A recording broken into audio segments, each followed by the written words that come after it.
Life ಇನ್ನು ಮುಂದೆ ಏನಾಗುತ್ತೆ ಅಂತ ನೋಡ್ತಾ ಇದ್ದೀನಿ. ಈಗ ಹೆಂಗೋ ಮ್ಯಾಕ್ಸ್ ರಿಲೀಸ್ ಆಗಿದೆ, ಮ್ಯಾಕ್ಸಿಮಮ್ ಅಬ್ಬರಿಸ್ತಾ ಇದೆ ಎಲ್ಲ ಕಡೆ. ಸೊ ಇದೇ ರೀತಿ ನಮ್ಮ ಲೈಫು ಮ್ಯಾಕ್ಸಿಮಮ್ ಆಗಿ ಅಬ್ಬರಿಸ್ಲಿ ಅಂತ ಕಾಯ್ತಾ ಇದ್ದೀನಿ. ಸ್ಟುಡಿಯೋಸ್ಗಳಿಗೆ ಕರ್ಕೊಂಡು ಹೋಗೋಕೆ ಸ್ಟಾರ್ಟ್ ಮಾಡಿದ್ರು. ನೋಡಿ ಇಲ್ಲಿ ಹೆಂಗ್ ಶೂಟ್ ನಡೆಯುತ್ತೆ, ಯಾವ ರೀತಿ ಇದು ನಡೆಯುತ್ತೆ, ಚೆನ್ನಾಗೂ ಕಾಣಿಸ್ತೀಯಾ, ಒಳ್ಳೆ ಎನರ್ಜಿ ಇಟ್ಟಿದ್ಯಾ, ಯಾಕೆ ನೀನು ಬಂದಿದ್ದೀನಿ ಟ್ರೈ ಮಾಡ್ಬೋದು ಅಂತ ನಾನು ಅವ್ರು ಹೇಳ್ತಿದಾರ ಅಂತ ನಾನು ಸುಮಾರು ಹೊತ್ತು ಕುತ್ಕೊಂಡು ನೋಡುವೆ. ಈಗ ನೀವು ಹೊರಗಡೆ ಏನು ಒಂದು ಸಿನಿಮಾ ನೋಡ್ತೀರಾ, ಅದಕ್ಕೆ ಸಾಕಷ್ಟು ಶ್ರಮ ಇರುತ್ತೆ. ಅದು ಕನ್ಸ್ಟ್ರಕ್ಟ್ ಆಗೋದಕ್ಕೆ ಒಂದಷ್ಟು ವಿಚಾರಗಳಾಗಿರುತ್ತಲ್ಲ, ಒಂದಷ್ಟು ಸಮಯ ಕಳೆದಿರ್ತಲ್ಲ. ನೀವು 2.5 ಗಂಟೆನ ನಾವು 150 ದಿವಸ ಕೆಲಸ ಮಾಡಿ ನನ್ನ ಅಂಕಲ್ ಅದೇ ಹೇಳಿದೆ, ಆ ಮೋರ್ ಆಫ್ ಅನ್ ಔಟ್ಡೋರ್ ಗೈ. ನಾನು ಸ್ವಲ್ಪ ಜಾಸ್ತಿ ಹೊರಗಡೆ ಸುತ್ತಾಡಕ್ಕೆ ಇಷ್ಟಪಡ್ತೀನಿ, ಈ ಥರ ಕನ್ಫೈನ್ಡ್ ರೂಮಲ್ಲಿ ಮಾಡಕ್ಕೆ ನಂಗೆ ಇಷ್ಟ ಇಲ್ಲ, ಬಿಟ್ಬಿಡಿ ನನ್ನನ್ನು, ಮತ್ತೆ ಇವೆಲ್ಲ ಹೇಳ್ಬೇಡಿ, ಬೇಕಾದ್ರೆ ಸೇರ್ಕೋತೀನಿ ಚಿತ್ರಕಲಾ ಪರಿಷತ್ತು ಅಂತ ಅಂದ್ಬಿಟ್ಟು ಆಚೆ ಬಂದಿದ್ದೆ. ಅವ್ರು ಸುಮಾರು ಸತಿ ಪರ್ಸ್ಯೂ ಮಾಡಕ್ಕೆ ಟ್ರೈ ಮಾಡಿದರೆ ನಾನು ಒಪ್ಪಿರಲಿಲ್ಲ.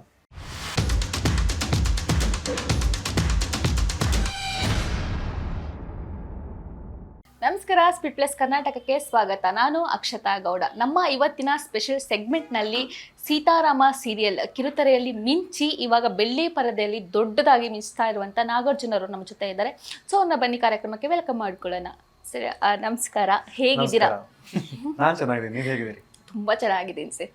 ಹೇಗಿದೆ ಲೈಫು ಇನ್ನು ಮುಂದೆ ಏನಾಗುತ್ತೆ ಅಂತ ನೋಡ್ತಾ ಇದ್ದೀನಿ. ಈಗ ಹೆಂಗೋ ಮ್ಯಾಕ್ಸ್ ರಿಲೀಸ್ ಆಗಿದೆ, ಮ್ಯಾಕ್ಸಿಮಮ್ ಅಬ್ಬರಿಸ್ತಾ ಇದೆ ಎಲ್ಲ ಕಡೆ. ಸೊ ಇದೇ ರೀತಿ ನಮ್ಮ ಲೈಫು ಮ್ಯಾಕ್ಸಿಮಮ್ ಆಗಿ ಅಬ್ಬರಿಸ್ಲಿ ಅಂತ ಕಾಯ್ತಾ ಇದ್ದೀನಿ.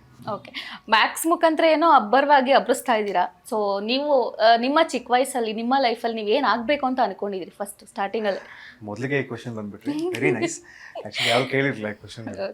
ಯಾಕೆಂದ್ರೆ ಒಂದು ಹಂತದಲ್ಲಿ ನಾವೇನು ಅಂದ್ಕೊಂಡಿರ್ತೀವಿ ಅದು ಆಗಕ್ಕೆ ಸಾಧ್ಯನೇ ಇಲ್ಲ ಅನ್ಸುತ್ತೆ ಮೋಸ್ಟ್ಲಿ, ಅಥವಾ ಆಗ್ಬೋದೇನೋ. ಚಿಕ್ಕ ವಯಸ್ಸಲ್ಲಿ ಅಂದ್ಕೊಂಡಿದ್ದು ಪ್ರಾಬಬ್ಲಿ ಎಲ್ಲರಿಗೂ ಚೇಂಜ್ ಆಗ್ತಾ ಹೋಗುತ್ತೆ.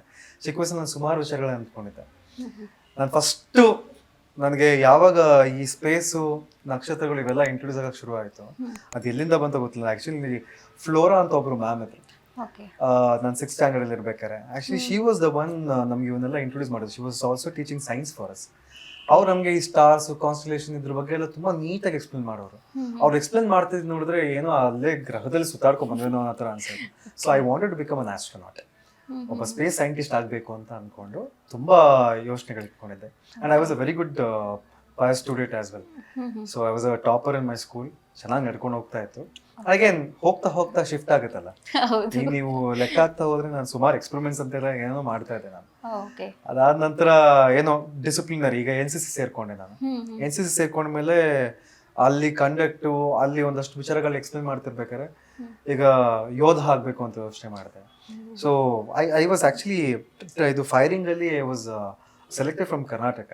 I was supposed to represent ಇದು ಎಲ್ಲಿ republic day from Karnataka. But it didn't happen, ಕಾರಣಾಂತರಗಳಿಂದ ಒಂದು ಸ್ವಲ್ಪ ಹಿಂದುಳಿದೆ ನಾನು.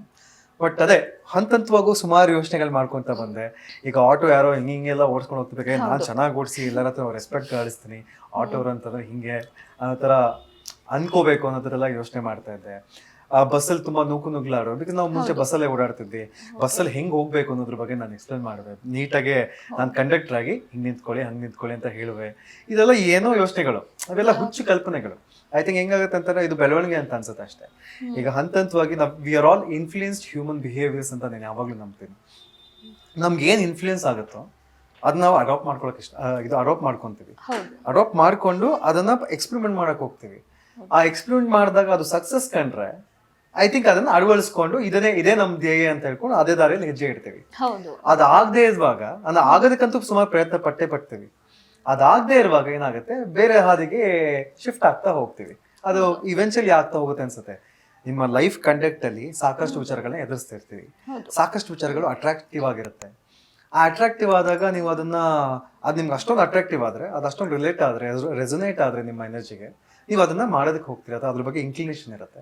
ಸೊ ಅದನ್ನ ಪ್ರಯತ್ನ ಮಾಡ್ತೀರಿ. ಸೊ ಲೈಕ್ ಎವ್ರಿಬಡಿ, ನೀವು ಹಾಗೆ ಮಾಡಿರ್ತೀರಿ ಅಲ್ವಾ? ನೀವು ಈಗ ನ್ಯೂಸ್ ಆಂಕರ್ ಆಗಿ ಹೆಂಗ್ ಶುರು ಮಾಡಿದ್ರಿ, ಯಾರೋ ಮಾತಾಡ್ ನೋಡಿ ನಿಮ್ಗೊಂಥರ ಹುಮ್ಮಸ್ ಬಂದಿರುತ್ತೆ. ಹೇಗ್ ಮಾತಾಡ್ತಾರೆ, ಹೇಗೆ ಈ ತರ ಕಂಡಕ್ಟ್ ಮಾಡ್ತಾರೆ, ನಾನು ಈ ತರ ಮಾತಾಡ್ಬೇಕು ಅಂತ. ಅದೇ ರೀತಿ ನಾನು ಕಾಲೇಜಲ್ಲಿ ಇರ್ಬೇಕಾದ್ರೆ ನಮ್ಗೆ ಕಾಲೇಜ್ ಸ್ಟಾರ್ಟಿಂಗ್ ಅಲ್ಲಿ ನಿಮ್ಗೊಂದ್ ಸ್ವಲ್ಪ ಬ್ರೀಫಿಂಗ್ ಇರುತ್ತೆ ಗೊತ್ತಾ, ಒಂದು ಸಾಫ್ಟ್ ಸ್ಕಿಲ್ ಟ್ರೈನಿಂಗ್ ಅನ್ನೋ ತರ ಒಂದು ಪ್ರೋಗ್ರಾಮ್ ಇರುತ್ತೆ. ಅದೊಂದು 3 ದಿವಸ ಇತ್ತು, ಬೆಳಗ್ಗೆಯಿಂದ ಸಂಜೆ ತನಕ. ನಾನು ಏನ್ ಮಾಡ್ತಾರೆ ಇವರು ಬೆಳಗ್ಗಿಂದ ಸಂಜೆ ತನಕ ಅಂತ for the first time I'm there. ನನಗೆ ಅವ್ರ ಎನರ್ಜಿ ನೋಡಿ ಬಹಳ ಖುಷಿ ಆಯ್ತು, ವೆರಿ ಅಟ್ರಾಕ್ಟಿವ್ ಅಂತ ಅನಿಸ್ತು. ಬೆಳಗ್ಗೆಯಿಂದ 5 ಗಂಟೆ ತನಕ ವಿತೌಟ್ ಎನಿ ಮೆಟೀರಿಯಲ್ ನಮ್ಮ ಟೆಂಪೋ ನಮ್ಮ ಮೂಡ್ ನೋಡ್ಕೊಂಡು ಏನೇನೋ ಮಾತಾಡೋರು, ಮತ್ತೆ ಒಂದಷ್ಟು ವಿಷಯಗಳು ಯಾವುದು ಒಂಥರ ಡಮ್ಮಿ ಇರ್ತಿರ್ಲಿಲ್ಲ, ಎಲ್ಲವೂ ಇನ್ಫಾರ್ಮೇಟಿವ್ ಆಗಿರೋದು. ಹೆಂಗೆ ಇವ್ರು ಪ್ರಿಪೇರ್ ಆಗಿ ಎಷ್ಟೊಂದು ಇನ್ಫಾರ್ಮೇಟಿವ್ ಆಗಿ ಮಾತಾಡೋರು ಅಂತ ಅನ್ಸುವಾಗ even I wanted to become that speaker. ನಾನು ಸುಮಾರು ಕಡೆ ಇದು ಟ್ರೈನಿಂಗ್ ಮಾಡಿದ್ದೀನಿ, ಸಾಫ್ಟ್ ಸ್ಕಿಲ್ ಟ್ರೈನಿಂಗ್ ಮಾಡಿದ್ದೀನಿ. See that is another inspiration as well. So ಸಾಕಷ್ಟು ಇನ್ಸ್ಪಿರೇಷನ್ಗಳನ್ನ ತಗೊಂಡಿದ್ದೀನಿ, ಸುಮಾರು ಕಡೆ ಟ್ರೈನಿಂಗ್ ಮಾಡಿದ್ದೀನಿ. ಇವಾಗಲೂ ನಾನು ಫ್ರೀಲಾನ್ಸ್ ಮಾಡ್ತೀನಿ. I do freelance training because I love speaking. ಈಗ ಹೆಂಗಾಗುತ್ತೆ ಅಂತಂದ್ರೆ ಆ ಫೀಲ್ಡ್ ಅಲ್ಲಿ it is like so much of learning and giving out everything so that you empty yourself. ನಿಮ್ಮನ್ನು ನೀವು ಖಾಲಿ ಮಾಡ್ಕೊಂತೀರಿ, ಮತ್ತೆ ಹೊಸ ಕಲಿಕೆನ ಮಾಡ್ಕೊಂತೀರಿ, ನಿಮ್ಮಲ್ಲಿ ಇನ್ನೊಂದಷ್ಟು ಎಕ್ಸ್ಪ್ಲೋರೇಷನ್ ಆಗಕ್ಕೆ ಶುರು ಆಗುತ್ತೆ. ಅಗೇನ್ ಹೊಸ ರೂಪಕ್ಕೆ ನೀವು ತಗೊಳ್ತೀರಿ, ಹೊಸ ರೂಪನ ನೀವು ಹೊರಗಡೆ ಬಿಂಬಿಸಕ್ಕೆ ಟ್ರೈ ಮಾಡ್ತೀರಿ, ಇನ್ನೊಬ್ರು ಲೈಫಲ್ಲಿ ಒಂದಷ್ಟು ಚೇಂಜಸ್ನ ತರೋದಕ್ಕೆ ಟ್ರೈ ಮಾಡ್ತೀರಿ. So I think I love this process. ಈಗ ಇನ್ಫ್ಲೂಯೆನ್ಸಿಂಗ್ ಪೀಪಲ್ ನಾನು ಹೇಗೆ ಇನ್ಫ್ಲೂಯೆನ್ಸ್ ಆಗಿದ್ದೀನಿ, ಕೆಲವೊಂದು ಬ್ಯಾಡ್ ಇನ್ಫ್ಲೂಯೆನ್ಸಸ್ ಆಗಿದೆ, ಒಳ್ಳೆ ಇನ್ಫ್ಲೂಯೆನ್ಸಸ್ ಆಗಿದೆ. ಒಳ್ಳೆ ಇನ್ಫ್ಲೂಯೆನ್ಸಸ್ಗಳನ್ನ ಈಗ ಈ ಹಂತದಲ್ಲಿ ಈ ವಯಸ್ಸಿಗೆ ಒಳ್ಳೇದ್ಯಾವುದು ಕೆಟ್ಟದ್ಯಾವುದು ಅನ್ನೋ ಒಂದು ಸಮಯಾಲೋಚನೆ ಇದೆ. ಸೊ ಒಂದಷ್ಟು ವಿಚಾರಗಳನ್ನ ತಿಳಿದಿದ್ದೀವಿ. ಸೊ ಈ ಒಂದು ಕಾನ್ಶಿಯಸ್ ಏನೋ ಸ್ಟೇಜಿಗೆ ಬಂದು ಕಾನ್ಶಿಯಸ್ ಮೂವ್ ಪ್ರಕಾರ ಒಂದಷ್ಟು ಜನನ ಇನ್ಸ್ಪೈರ್ ಮಾಡಬೇಕು, ಇನ್ಫ್ಲೂಯೆನ್ಸ್ ಮಾಡಬೇಕು ಅನ್ನೋ ವಿಚಾರದ ಬಗ್ಗೆ ಯೋಚನೆ ಇತ್ತು. ಆ ವಿಚಾರವಾಗಿ ಶುರು ಮಾಡಿದೆ, ಅಲ್ಲ ಅಟ್ರಾಕ್ಟಿವ್ ಆಗಿ ಶುರು ಮಾಡಿದೆ. ಅದು ಉದ್ದೇಶ ಆಯ್ತು. ಅಗೇನ್ ಕಂಟಿನ್ಯೂ ಮಾಡ್ತಾ ಬರ್ತಾ ಇದೀನಿ because I am in this field. ಅದನ್ನ ಫ್ರೀಲಾನ್ಸ್ ಆಗಿ ಇಟ್ಕೊಂಡಿದ್ದೀನಿ. ಇದು ಆ್ಯಕ್ಚುಲಿ ಕಾಲೇಜ್ ಲೈಫ್ವರೆಗೂ ನಿಮಗೆ. ಸೊ ಕಾಲೇಜ್ ಲೈಫ್ ಆದಮೇಲೆ ನಿಮ್ಗೆ ಯಾಕೆ ಇದು ಸಿನಿಮಾ ಸೀರಿಯಲ್ಸ್ ಯಾಕೆ ಮಾಡಬೇಕು ಅಂತ ಅನಿಸ್ತು? ಯಾಕೆ ಇದೇ ಇಂಡಸ್ಟ್ರಿಗೆ ಬರಬೇಕು ಅಂತ ಅನಿಸ್ತು ನಿಮಗೆ? ಅದೇನು ನಂಟು ಅಂತ ನನಗೂ ಇದುವರೆಗೂ ಅರ್ಥ ಆಗಿಲ್ಲ. ನಮ್ಮ ತಂದೆ ಚಿಕ್ಕ ವಯಸ್ಸಿನ ನಮಗೆ ಸಿಕ್ಕಾಪಟ್ಟೆ ಸಿನಿಮಾಗಳು ಕರ್ಕೊಂಡು ಹೋಗೋರು. ಅವ್ರು ಎಲ್ಲ ಲ್ಯಾಂಗ್ವೇಜ್ ಸಿನಿಮಾನು ನೋಡೋರು. ತೆಲುಗು, ತಮಿಳು, ಹಿಂದಿ, ಕನ್ನಡ, ಇಂಗ್ಲೀಷು, ಇಷ್ಟು ಲ್ಯಾಂಗ್ವೇಜ್ ಅಂತ ನಮ್ಗೆ ತೋರಿಸಿದ್ದಾರೆ. ನಮ್ಗೇನು ಖುಷಿ ಆಗ್ತಿತ್ತು ಅಂತಂದ್ರೆ ಅವರು ಕರ್ಕೊಂಡು ಹೋಗ್ತಾರೆ ಅಂತಂದ್ರೆ ವಾರದಲ್ಲಿ 2 ಸಿನಿಮಾ 100% ಇರ್ತಿತ್ತು ನಮ್ಗೆ. ಸೊ ಹೋಗಕ್ ಮುಂಚೆ ನಮ್ಗೆ ಏನಾದ್ರು ತಿನ್ಸ್ಬಿಟ್ಟು ಕರ್ಕೊಂಡು ಹೋಗೋರು. ಆ ತಿನ್ನೋದ್ರ ಬಗ್ಗೆ ನಮ್ಗೆ ಆಸೆ ಇರ್ತಿತ್ತು. ಆಮೇಲೆ ಅಲ್ಲಿ ಮಧ್ಯದಲ್ಲಿ ಏನು ಕೊಡಿಸಿದ್ರು ಇಲ್ವೋ ಅದ್ರ ಬಗ್ಗೆ ಚಿಂತೆ ಇಲ್ಲ ನಮ್ಗೆ. ಅಲ್ಲಿ ರಿಟರ್ನ್ ಬರ್ತಿರ್ಬೇಕು ಇನ್ನೇನೋ ತಿನ್ಸೋರು. So that is how I use to enjoy cinema because of his love. ನಾವು ನೋಡ್ತಾ ನಾಟಕಕ್ಕೂ ಕೂಡ ಕರ್ಕೊಂಡು ಹೋಗ್ತಿದ್ರು. ನಾಟಕದಲ್ಲಿ ನಾನು ಏನ್ ನೋಡ್ಬೇಕು ಅಂತಾನೆ ಗೊತ್ತಾಗ್ತಿರ್ಲಿಲ್ಲ. ಆಕ್ಚುಲಿ ಹೇಳ್ಬೇಕಂದ್ರೆ ಸಿನಿಮಾ ಇಂಡಸ್ಟ್ರಿ ಬರೋದಂಗೆ ಗಂಧಗಾಳಿಗೆ ಗೊತ್ತಿರಲಿಲ್ಲ. So that is how I was introduce to cinema. ನನಗೆ ಗೊತ್ತಿಲ್ಲ, ನನ್ನ ತಾತನ ತಮ್ಮ ಬಂದ್ಬಿಟ್ಟು ಇದು ಕಾಸ್ಟ್ಯೂಮ್ ಡಿಸೈನರ್ ಆಗಿದ್ರಂತೆ, ಪರ್ಸಂಗೆ ಗೆಂಡತಿಮ್ಮ ಮತ್ತೆ ಒಂದಷ್ಟು ಸಿನಿಮಾಗಳಿಗೆ. ನಂಗೆ ಆ ವಿಚಾರನೂ ಗೊತ್ತಿರ್ಲಿಲ್ಲ. ಅಂಡ್ ಅಗೇನ್ ನನ್ನ ಅಂಕಲ್, ನನ್ನ ತಂದೆಯ ತಮ್ಮ ಬಂದ್ಬಿಟ್ಟು ಅವ್ರು ಚಿತ್ರಕಲಾ ಪರಿಷತ್ತಲ್ಲಿ ತುಂಬಾ ಆಕ್ಟಿವ್ ಆಗಿದ್ರು. ಅವ್ರು ಓದಿದ್ದು ಅಲ್ಲೇ. ನನ್ಗೆ ಈ ತರ ಆರ್ಟ್ ವರ್ಕ್ ಎಲ್ಲ ತುಂಬಾ ಇಷ್ಟ ಆಯ್ತು. I was more of an outdoor guy. ಅವ್ರು ನನಗೆ ನೀನ್ ಎನರ್ಜಿ ನೋಡ್ಬಿಟ್ಟು ನನಗೆ ನಿನ್ನ ಹತ್ರ ಸಿಕ್ಕಾಪಟ್ಟೆ ಎನರ್ಜಿ ಇದೆ, why don't you come and join art ಅಂತಂದ್ರೆ, ಅಯ್ಯೋ ನನ್ ಸಿಕ್ಕಾಪಟ್ಟೆ ಇಂಟ್ರೆಸ್ಟ್ ಇದೆ ಬನ್ನಿ ಹೇಳಿ ಅಂತ ಅಂದ್ಬಿಟ್ಟು ಅಲ್ಲಿಗೂ ಹೋದ್ವಿ. ಬಟ್ ಅಲ್ಲಿ ಹೇಳಿದ್ರು PUC ಮುಗಿಸ್ಬೇಕು ಅಂತ. ಅಷ್ಟೊಂದು PUC ಎಂಟ್ರಿ ಆಗ್ಬಿಟ್ಟಿದ್ವಿ. ಅವಾಗಷ್ಟೇ ಅದೊಂದು ಏನೋ ಮಾಡೆಲ್ ಚೇಂಜ್ ಆಗಿತ್ತು. ಯೂಶಲಿ ಮುಂಚೆ ಅಲ್ಲಿವರೆಗೂ 10ನೇ ಕ್ಲಾಸ್ ಆಗಿದ ತಕ್ಷಣ ಸೇರ್ಬೋದಿತ್ತು. ಅವಾಗ ಏನು PUC ಮುಗಿಸಿ ನಂತರ ಬರಬೇಕು ಅನ್ನೋ ತರ ಏನೋ ಇದು ಮಾಡಿದ್ರು. ಸರಿ ಆಯ್ತು ಬಿಡಿ, ನೋಡೋಣ ಬಿಡಿ, ಮುಗಿಸ್ಬಿಟ್ಟೆ ಬರ್ತೀನಿ. ಏನೋ ಐ ವಾಂಟ್ ಟು ಏನೋ ಫ್ರೀ ಆಗಿ ನನ್ನ ಥಾಟ್ ಫ್ಲೋ ಆಗ್ಬೇಕು ಅನ್ನೋ ವಿಚಾರದಲ್ಲಿ ಏನೋ ಒಂದಷ್ಟು ಇನ್ಫ್ಲೂಯೆನ್ಸ್ ಆಗಿತ್ತಲ್ಲ. ಸೊ ಆ ನಿಟ್ಟಲ್ಲಿ ಅದನ್ನ ಆಯ್ಕೆ ಮಾಡ್ಕೊಳ್ಳೋಕೆ ಟ್ರೈ ಮಾಡಿದೆ. ಬಟ್ ಅವ್ರು ಅದೇ ಜೊತೆಲಿ ಸ್ಟುಡಿಯೋಸ್ಗಳಿಗೆ ಕರ್ಕೊಂಡು ಹೋಗೋಕೆ ಸ್ಟಾರ್ಟ್ ಮಾಡಿದ್ರು. ನೋಡಿ ಇಲ್ಲಿ ಹೆಂಗ್ ಶೂಟ್ ನಡೆಯುತ್ತೆ, ಯಾವ ರೀತಿ ಇದು ನಡೆಯುತ್ತೆ, ಚೆನ್ನಾಗೂ ಕಾಣಿಸ್ತೀಯಾ, ಒಳ್ಳೆ ಎನರ್ಜಿ ಇಟ್ಟಿದ್ಯಾ, ಯಾಕೆ ನೀನು ಬಂದಿದ್ದೀನಿ ಟ್ರೈ ಮಾಡ್ಬೋದು ಅಂತ. ನಾನು ಅವ್ರು ಹೇಳ್ತಿದಾರ ಅಂತ ನಾನು ಸುಮಾರು ಹೊತ್ತು ಕುತ್ಕೊಂಡು ನೋಡುವೆ. ತುಂಬಾ ಬೋರ್ ಆಗ್ಬಿಡೋದು. ಯಾಕಂದ್ರೆ ಅದು ಕಂಟೆಂಟ್ ಇಸ್ ಡಿಫ್ರೆಂಟ್. ಈಗ ನೀವು ಹೊರಗಡೆ ಏನು ಒಂದು ಸಿನಿಮಾ ನೋಡ್ತೀರಾ, ಅದಕ್ಕೆ ಸಾಕಷ್ಟು ಶ್ರಮ ಇರುತ್ತೆ. ಅದು ಕನ್ಸ್ಟ್ರಕ್ಟ್ ಆಗೋದಕ್ಕೆ ಒಂದಷ್ಟು ವಿಚಾರಗಳಾಗಿರುತ್ತಲ್ಲ, ಒಂದಷ್ಟು ಸಮಯ ಕಳೆದಿರ್ತಲ್ಲ. ನೀವು 2.5 ಗಂಟೆನ ನಾವು 100-150 ದಿವಸ ಕೆಲಸ ಮಾಡಿ, ಅಗೇನ್ ಅದು ಹಿಂದೆ ಒಂದಷ್ಟು ಸೀಡಿಂಗ್ ಆಗಿ ತಲೆಯಲ್ಲಿ ಪ್ರೀ ಪ್ರೊಡಕ್ಷನ್ ವರ್ಕ್ ಆಗಿ, ಶೂಟಿಂಗ್ ಅಷ್ಟು ದಿವಸ ಮಾಡಿ, ಆಮೇಲೆ ಪೋಸ್ಟ್ ಪ್ರೊಡಕ್ಷನ್ ಮಾಡಿ, ಇದೆಲ್ಲ ಫೈನಲೈಸ್ ಮಾಡಿ, ಕೊನೆಗೆ ಟ್ರಿಮ್ ಮಾಡಿ, ಓಕೆ ಫೈನ್ ಇದು ಪರ್ಫೆಕ್ಟ್ ಸಿನಿಮಾ, ಇನ್ನೇನು ಕರೆಕ್ಷನ್ಸ್ ಇಲ್ಲ ಅಂತ ಹೇಳಿ ಆ ನಂತರ ಬಿಡಬೇಕು. ಅದನ್ನ 2.5 ಗಂಟೆ ನೋಡ್ಬಿಟ್ಟು ನಾವು ಜಡ್ಜ್ ಮಾಡ್ತೀವಿ, ಚೆನ್ನಾಗಿದ್ಯಾ ಚೆನ್ನಾಗಿಲ್ವಾ ಅಂತ. ಬಟ್ ಇಷ್ಟು ವರ್ಕ್ ಆಗಿರುತ್ತೆ. ಬಟ್ ಅದೇ ನಾನು ಹೊರಗಡೆ ಅವನಾಗಿದ್ದಾಗ ಬಂದು ಅದು ಪರಿಚಯ ಆದಾಗ ಏನ್ ಮಾಡ್ತಾ ಇದ್ದೆ, ನಾನು ಅಂಕಲ್ ಅದೇ ಹೇಳಿದೆ, ಆ ಮೋರ್ ಆಫ್ ಅನ್ ಔಟ್ಡೋರ್ ಗೈ. ನಾನು ಸ್ವಲ್ಪ ಜಾಸ್ತಿ ಹೊರಗಡೆ ಸುತ್ತಾಡಕ್ಕೆ ಇಷ್ಟಪಡ್ತೀನಿ, ಈ ತರ ಕನ್ಫೈನ್ಡ್ ರೂಮಲ್ಲಿ ಮಾಡಕ್ ನಂಗೆ ಇಷ್ಟ ಇಲ್ಲ, ಬಿಟ್ಬಿಡಿ ನನ್ನ, ಮತ್ತೆ ಇವೆಲ್ಲ ಹೇಳ್ಬೇಡಿ, ಬೇಕಾದ್ರೆ ಸೇರ್ಕೋತೀನಿ ಚಿತ್ರಕಲಾ ಪರಿಷತ್ತು ಅಂತ ಅಂದ್ಬಿಟ್ಟು ಆಚೆ ಬಂದಿದ್ದೆ. ಅವ್ರು ಸುಮಾರು ಸತಿ ಪರ್ಸ್ಯೂ ಮಾಡಕ್ ಟ್ರೈ ಮಾಡಿದ್ರೆ ನಾನು ಒಪ್ಪಿರ್ಲಿಲ್ಲ.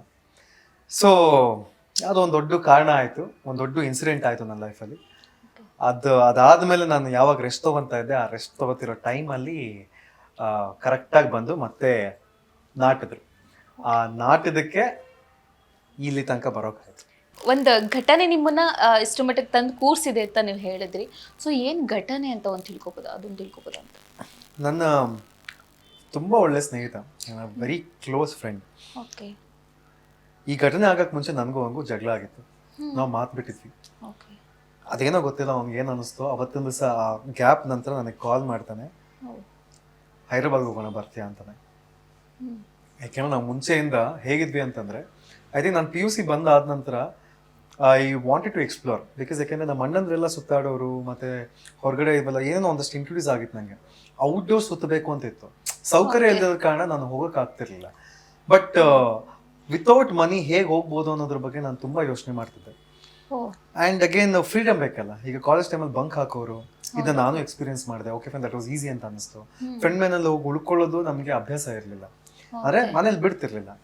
ಸೊ ಏನಾಗ್ಬಿಡ್ತಾನೋ ಏನೋ ಒಂದು ಭಯ ಇರ್ತದೆ. ಕಾಲೇಜ್ ಬಂದ್ಮೇಲೆ ಇದನ್ನು ಪ್ರಯತ್ನ ಪಡ್ಬೋದು ಅಂತ ಹೇಳಿ ಫ್ರೆಂಡ್ ಮನೇಲಿ ಹೋಗಿ ಉಳಿತೀನಮ್ಮ ಅಂತ ಹೇಳಿ 2 ದಿವಸ ಅಲ್ಲೇ ಇರೋ ತರದೆಲ್ಲ ಪ್ರಯತ್ನ ಪಡ್ತಿದ್ದೆ. ಅದು ಓಕೆ ಅನ್ನೋ ತರ ಆಗ್ತಿತ್ತು ಮನೇಲಿ. ಸೊ 2 ದಿವಸ ನಾನು ಮನೇಲಿ ಇಲ್ಲ ಅಂತಂದ್ರೆ ಓಕೆ ಅಂತ ಆದ್ರೆ, ನಾನು 2 ದಿವಸ ಊರಲ್ಲೇ ಇಲ್ಲ ಅಂತಂದ್ರೆ ಏನಾಗ್ಬೋದು ಅಂತ ಡಿಸೈಡ್ ಮಾಡಿದೆ.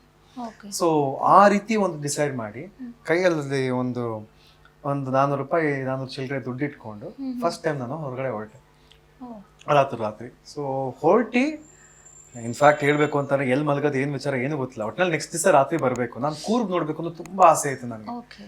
ಕೂರ್ ಬಗ್ಗೆ ಎಲ್ಲ ಹೇಳೋರು, ಕೂರ್ ಬಗ್ಗೆ ಮುಂಗಾರು ಮಳೆ ನೋಡಿದ್ವಿ ನಾವು, ಎಲ್ಲ ಆಗಿತ್ತು. ಆ ಜಾಗ ಹೆಂಗಿದೆ ಅಂತ ನಾನು ನೋಡೋದಕ್ಕೆ ತುಂಬಾ ಆಸೆ ಪಟ್ಟಿದ್ದೆ. ನಮ್ಗೆ ಹೋಗಕ್ ಆಗ್ತಿರ್ಲಿಲ್ಲ, ಪರಿಸ್ಥಿತಿ ಅಂತ ಅನ್ಬೋದು, ಹಂಗೆ ಮನೇಲೂ ಬಿಸಿ ಇದ್ರು ಅಂತ ಹೇಳ್ಬೋದು. ಸೊ ಇವೆಲ್ಲ ಹೋಗಕ್ ಆಗ್ತಿಲ್ಲ, ಬಟ್ ಹೋಗ್ಲೇಬೇಕು ಅಂತಿತ್ತಲ್ಲ, that was my first exploration. Without money ಆ $400 ದುಡ್ಡು ಇಟ್ಕೊಂಡು ನನ್ನ ಬಸ್ ಚಾರ್ಜ್ ಅಷ್ಟೇ, ಊಟ ತಿಂಡಿಗೆ ನೋಡ್ಕೊಳ್ಳೋಣ ಏನಾಗುತ್ತೆ ಏನ್ ಕತೆ. ಒಟ್ನಲ್ಲಿ ರಾತ್ರಿ ಬಿಟ್ಟೆ ನಾನು ನಮ್ಮ ಅಣ್ಣನ ಬೈಕ್ ನಮ್ಮ ಡ್ಯಾಡಿ ತಂದಿದ್ರು. ನೀನ್ ಕಾಲೇಜಿಗೆ ಬಂದಿದ್ಯಾ, ವೀಕೆಂಡ್ ಅಲ್ಲಿ ಮಾತ್ರ ನೀನ್ ಓಡಿಸ್ಬೇಕು ಅಂತ ಅಂದ್ಬಿಟ್ಟು ಫ್ರೆಂಡ್ ಮನೆಗೆ ತಗೊಂಡೋಗ್ತೀನಿ ಅಂತ ಹೇಳ್ಬಿಟ್ಟು ಅದಕ್ಕೆ ಫ್ಯೂಯಲ್ ಹಾಕ್ಸ್ಕೊಂಡು ಫಸ್ಟ್ ಟೈಮ್. ಅದೇ 400 ಅಲ್ಲಿ ಇಲ್ಲ ಅದಕ್ಕೆ ಅದೇ ಹಾಕ್ಸ್ಕೊಂಡಿದ್ದೆ. ಫ್ಯೂಯಲ್ ಅಂತೂ ಏನ್ ಹಾಕ್ಸ್ಬೇಕು ಹಾಕ್ಸ್ಬಿಟ್ಟಿದ್ದೆ. ಈ $400 ನನ್ನ ಖರ್ಚಿಗೆ ಏನಾದ್ರು ಹೆಚ್ಚು ಕಮ್ಮಿ ಆಯ್ತು ಅಂತಾರೆ, ಇಷ್ಟೇ ನಾನು ಅದ್ರ ದುಡ್ಡು ಇರೋದು.